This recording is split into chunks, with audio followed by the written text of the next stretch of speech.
샬롬 할렐루야. 레위기 5장 11에서 16절이요. 만일 그의 손이 산 비둘기 2마리나 집비둘기 2마리에도 미치지 못하면 그의 범죄로 말미암아 고운 가루 10분의 1 에바를 예물로 가져다가 속죄 제물로 드리되 이는 속죄 제인즉 그 위에 기름을 붓지 말며 유향을 놓지 말고 그것을 제사장에게로 가져갈 것이요 제사장은 그것을 기념물로 한 움큼을 가져다가 제단 의 여호와의 화제물 위에서 불사를 지니 이는 속죄제라. 제사장이 그가 이 중에서 하나를 범하여 얻은 허물을 위하여 속죄한즉 그가 사함을 받으리라. 그 나머지는 속죄물 같이 제사장에게 돌릴지니라. 여호와께서 모세에게 말씀하여 이르시되 누구든지 여호와의 성물에 대하여 부지 중에 범죄하였으면 여호와께 속건제를 드리되 네가 지정한 가치를 따라 성소의 세겔로 몇 세겔 은에 상당한 흠 없는 수량을 양떼 중에서 끌어다가 속건제로 드려서 성물에 대한 잘못을 보상하되 그것의 5분의 1을 더하여 제사장에게 줄 것이요 제사장은 그 속건제의 수량으로 그를 위하여 속죄한즉 그가 사함을 받으리라. 아멘. 속건제를 드리는 방법을 살펴봅니다. 속건제는 단순히 마음으로만 회개하는 것만이 아니라 자신의 잘못에 대하여 행함으로 회개하는 것입니다. 만약 형제와 다투고 나서 서로 감정이 상했다면 하나님 앞에 나와 죄를 회개할 뿐 아니라 형제에게도 가서 화목하고 오는 행함이 있어야 하는데 이것이 바로 속건제의 의미입니다. 속건제의 제사를 드릴 때에는 속죄제와 함께 드려야 하는데 이는 이 두 가지가 겸해져야만 속건제의 회개가 온전케 되기 때문입니다. 그 형제를 속여서 손해를 입혔다면 형제에게 회개하고 그 손해를 배상해 주어야 하지만 하나님 앞에서도 중심으로 돌이키는 회개가 있어야 하는 것입니다. 왜냐하면 진리에서 떠나 형제에게 해를 입힌 것은 형제에게만이 아니라 하나님 앞에서도 범죄한 것이기 때문이지요. 그래서 속건제를 드릴 때는 소나 양, 염소 등으로 속죄제를 함께 드리는데 너무 가난해서 그런 짐승을 드릴 수 없으면 2마리의 비둘기로 피해 제사를 드립니다. 더욱 가난해서 비둘기조차 드릴 수 없는 사람은 소제를 드릴 때처럼 곡식 가루로 드릴 수 있지요.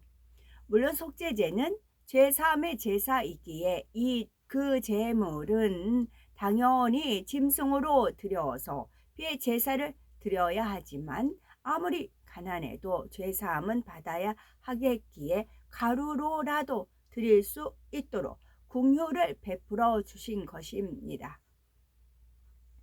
그런데 이렇게 가루로 속죄제를 드릴 때에는 소제로 가루를 드리는 경우와 차이가 있습니다. 소제로 드릴 때는 제물을 향기롭고 윤택하게 만들기 위해 반드시 기름과 유향을 더하게 되어 있지만 속죄제로 드릴 때는 기름이나 유향을 놓지 않습니다. 왜 그런 것일까요?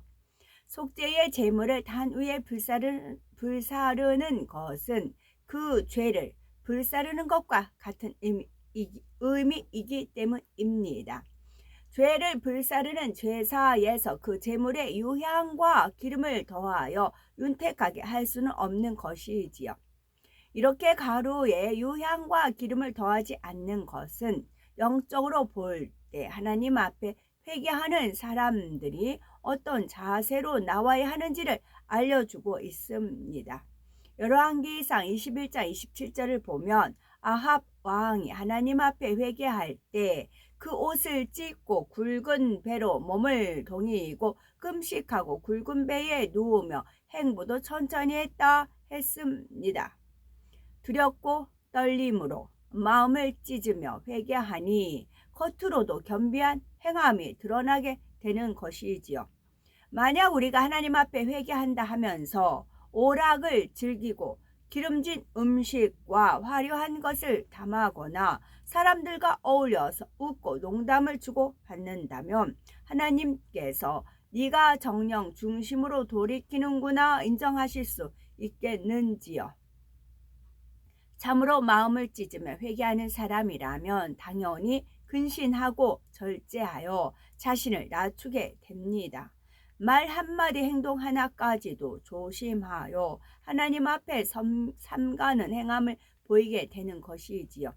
이처럼 우리가 회개할 때에는 어떤 자세로 나와야 하는지 알려주시기 위해 속죄제로 드리는 가루에는 기름과 유황을 더하지 말라 하신 것이지요. 속건제를 드리는 경우에는 진실한 증언을 하지 않았을 때, 또 부정한 것에 접촉했을 때, 맹세했을 때 경우가 있다 하였습니다.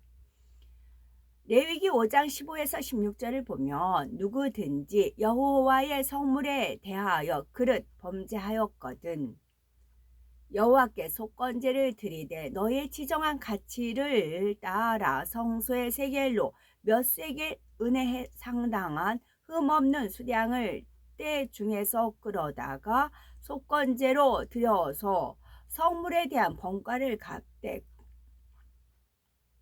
그것의 5분의 1을 더하여 제사장에게 줄 것이요 했습니다. 하나님의 성물에 대하여 그릇 번과했을 때 그 손실을 입혔을 때는 자신이 손실 입힌 가치만큼의 수량으로 속건제의 제물을 드리라는 것입니다.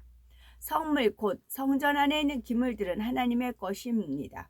오늘날도 성전에 있는 헌금 봉투 한 장, 화장실에 휴지 하나, 심지어 물 한 방울이라도 다 하나님의 재정으로 공급되는 하나님의 것이므로 개인의 유익을 위해 쓸 수가 없다는 사실입니다. 특별히 우리 중에 하나님의 재정을 맡아서 관리하는 분들은 항상 주의하셔야 할 일이 있습니다. 하나님의 재정을 철저하게 따로 관리해야지 사적인 비용과 섞여서 임의로 쓰고 채워놓고 하는 것이 아닙니다. 혹여라도 며칠만 쓰고 채워 넣으면 되지 하고 교회 재정을 개인적으로 사용하는 일은 결코 없어야 하는 것이지요. 성교회나 기관의 회계도 마찬가지입니다. 일단 개인적으로 하나님의 재정을 이용하는 일이 생기면 이는 즉시 사단의 송사거리가 되고 연단이 와서 개인은 물론 전체 의회 재정의 축복에 막히는 것입니다. 또 어떤 행사 사건으로 재정을 다서 사용한 후에 남았다면 다른 행사에 쓸 일이 생겼다 해도 자기 임의로 쓰는 것이 아니라 일단 반환한 후에 다시 청구해서 써야 하지요. 만약 우리가 성물을 파손했다면 어떻게 해야 할까요? 예를 들면 부흥성회의 강사로 설교하는 종이 단상의 컵을 깨뜨렸다고 합시다. 그러면 반드시 그에 대해 보상을 해야 합니다. 원래 있던 것 이상으로 좋은 것을 배상할 뿐만 아니라 그리고도 하나님 앞에 제송하여 별도로 예물을 심는 것이지요. 또 다른 예로 성전의 기계를 잘못 사용하여 고장이 났다거나 난로를 켜놓고 귀가하여 화재가 났거나 자신이 경비를 맡았는데 그만 잠이 들어서 도둑을 맞았다면 죄송합니다 하고 그냥 넘어갈 것이 아닙니다. 반드시 그에 대한 보상을 해야 하며 회개하여 하나님과의 사이에 담을 헐어야 하는 것이지요. 이렇게 속건제를 드릴 때는 자신이 훼손한 액수만큼만 배상하는 것이 아니라 그것의 5분의 1을 더하여 제사장에게 줄 것이요 했습니다. 이처럼 손실 입힌 가치의 5분의 1, 곧 20%를 더하여 속건 제물로 드리라 하신 것은 바로 하나님을 경외할 줄 알아야 하기 때문이지요.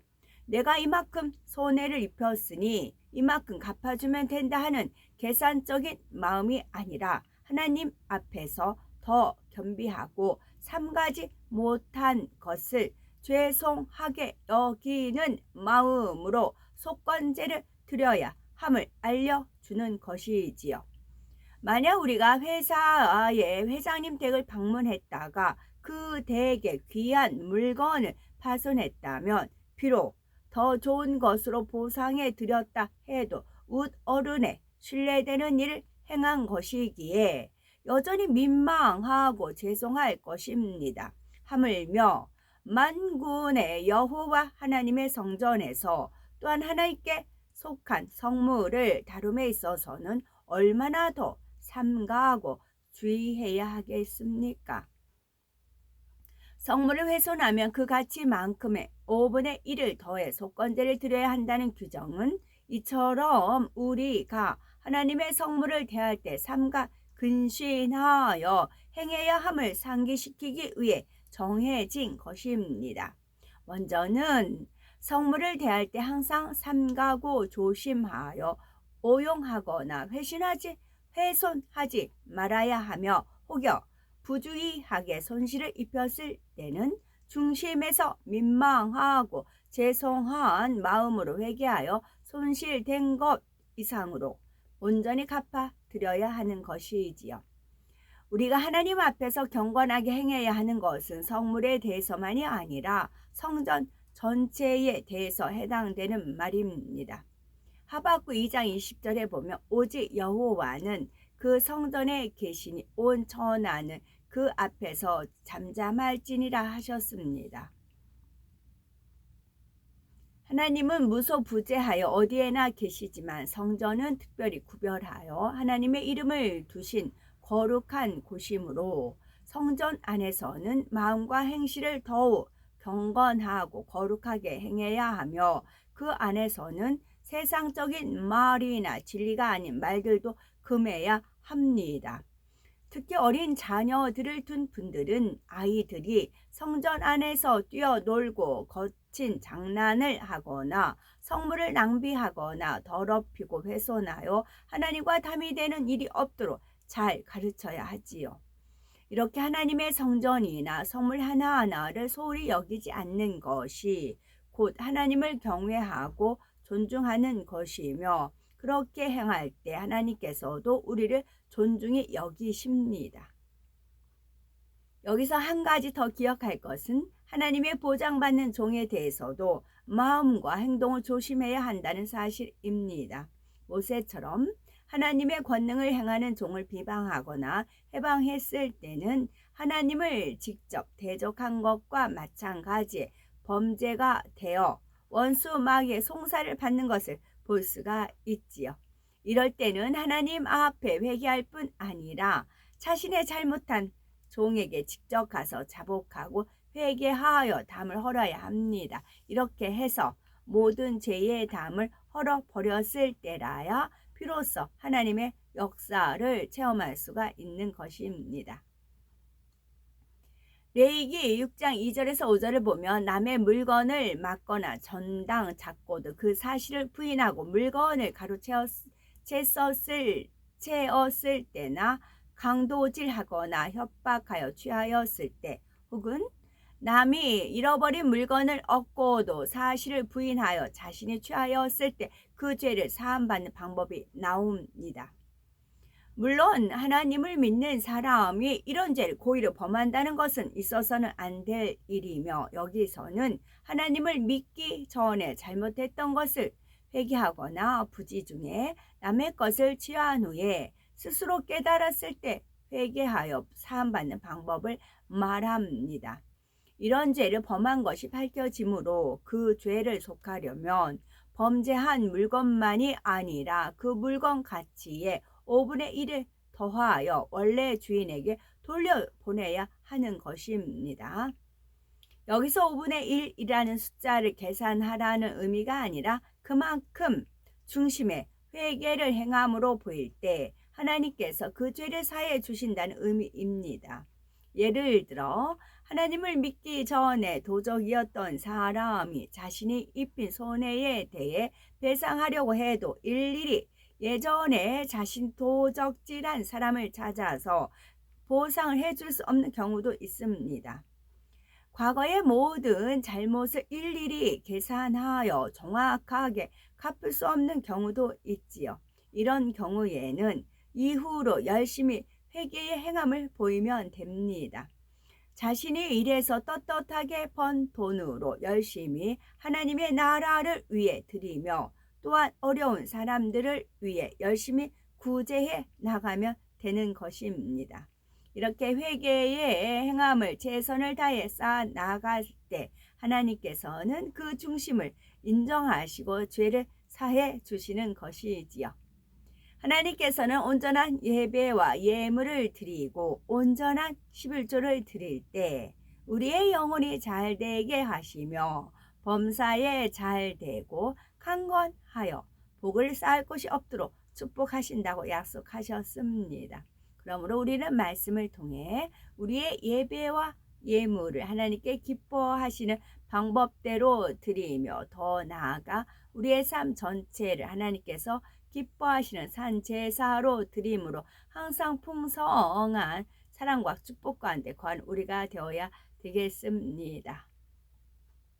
어제 제가 어떤 유튜브를 봤는데 거기서 양다리를 걸치면요 음부에 또 지옥에 간대요. 양다리 걸친 사람 결코 천국에 갈 수 없다. 그런 말씀이 나오더라고요. 아멘.